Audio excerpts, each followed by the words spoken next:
Experimental design independent group या between subject design. थोड़ी सी बात एक एक्सपेरिमेंटल साइकोलॉजिस्ट की कोट करना चाहती हूँ। He says no one believes an hypothesis except its originator, but everyone believes an experiment except the experimenter. तो that is interesting कि वो खुद अपने एक्सपेरिमेंट में तभी यकीन रखता है जबकि वो खुद उसको स्ट्रिंजेंट कंट्रोल के साथ इस्टेब्लिश कर लेता है, और वो करना ही इसलिए चाहता है कि उसे यकीन नहीं है कि जब तक मैं करके नहीं देख लूँगा। Experiments eliminate more extraneous variation than do other research techniques. दूसरी रिसर्च टेक्निक्स हमारे इस कोर्स का हिस्सा नहीं है, लेकिन वो बहुत सी होती हैं, जैसे कि हमने शुरू में डिस्कस किया।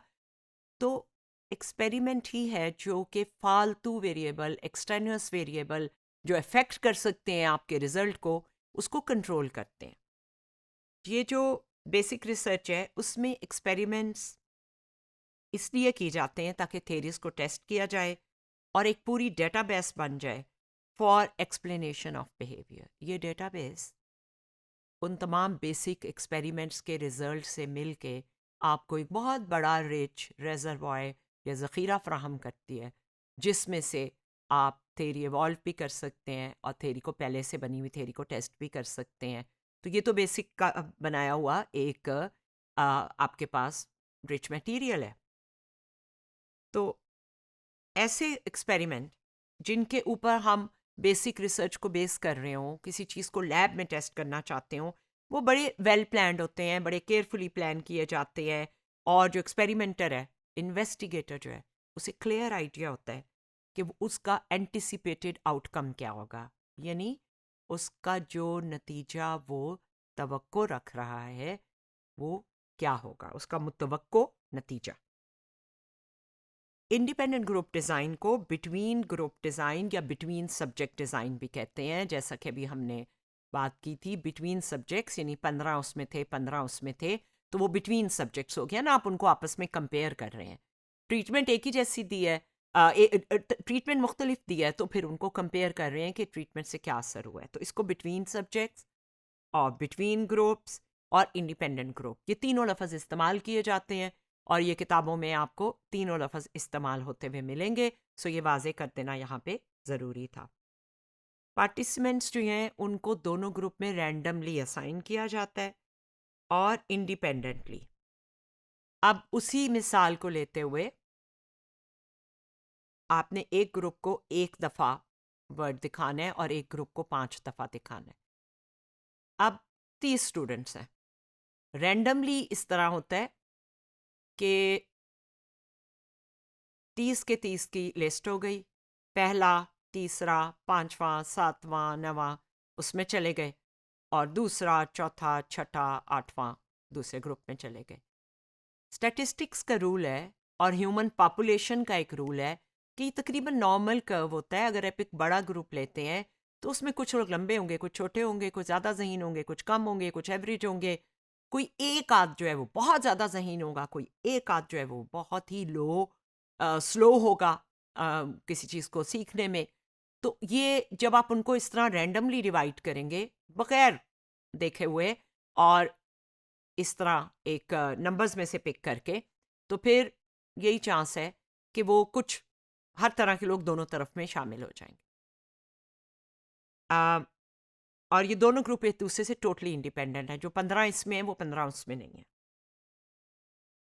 अब फर्ज करें कि आप इन्वायरमेंटल साइकोलॉजी पढ़ रहे हैं और आपको एक असाइनमेंट दी गई है। असाइनमेंट है कि लाइब्रेरी में जाओ और एक टेबल को डिफेंड करो। किस तरह डिफेंड करना है? किसी को उस टेबल पे बैठने ना दो, जितनी देर तक आप ये कर सकते हो। अब ये एक एक्सपेरिमेंट है, और इन्वायरमेंटल साइकोलॉजी का एक्सपेरिमेंट इसलिए है क्योंकि इन्वायरमेंटल साइकोलॉजी जो है वो माहौल, building, structure, natural environment, crowding, ज़्यादा लोगों को एक कमरे में होना, कमरे में कैसी लाइट है जो कंफर्टेबल है, घर में रोशनी का रुख है, इनका हम सब के बिहेवियर, मूड और थॉट्स पे क्या असर होता है। तो साइकोलॉजी का हिस्सा भी देखते हैं और आपके इन्वायरमेंट को भी वो स्टडी करते हैं। तो ये आपका इन्वायरमेंटल साइकोलॉजी की असाइनमेंट है। अब आपको सिर्फ नॉन वर्बल और नॉन वायलेंट तरीके करने हैं। किसी को धक्का नहीं देना कि इस मेज़ पे ना बैठो, और बोलना भी कुछ नहीं है। तो क्या क्या तरीका हो सकता है? मेज़ पे लिखा भी जा सकता है प्लीज़ यहाँ ना बैठे, और आप पढ़ते रहें सर झुका के, या आप किसी को एक लुक भी दे सकते हैं कोई बैठने लगे। तो इस एक्सपेरिमेंट में आप उस क्राउडेड लाइब्रेरी में बैठ जाते हैं, जैसे कोई खाली टेबल मिलती है, और उस पे इर्द-गिर्द किताबें फैला देते हैं और चीज़ें रख देते हैं, और यही उम्मीद करते हैं कि लोग समझेंगे कि इस टेबल पे किसी की चीज़ें हैं।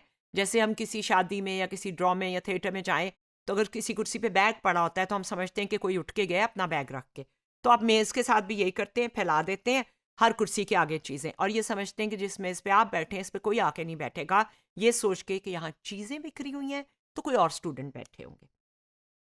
15 मिनट के बाद कोई ना कोई आकर टेबल पे बैठ ही जाता है और आपकी असाइनमेंट खत्म हो जाती है। क्या आपने एक्सपेरिमेंट किया? अक्सर स्टूडेंट ये समझेंगे या उन्हें हैरत होगी कि ये तो एक्सपेरिमेंट ही था, लेकिन इस एक्सपेरिमेंट के 3 पॉसिबल आउटकम्स हो सकते हैं। एक ये कि आप टेबल पे चीज़ें बिखरने से काफ़ी लंबी देर तक कोई आके नहीं बैठता। दूसरा, कि चाहे चीज़ें बिखरी हों ना हों, उतनी देर में कोई ना कोई आके बैठ ही जाता है। और तीसरा, कि चीज़ें बिखेरने से और जल्दी लोग आकर बैठ जाते हैं। तो 3 ही हो सकते हैं ना इसके नतीजे।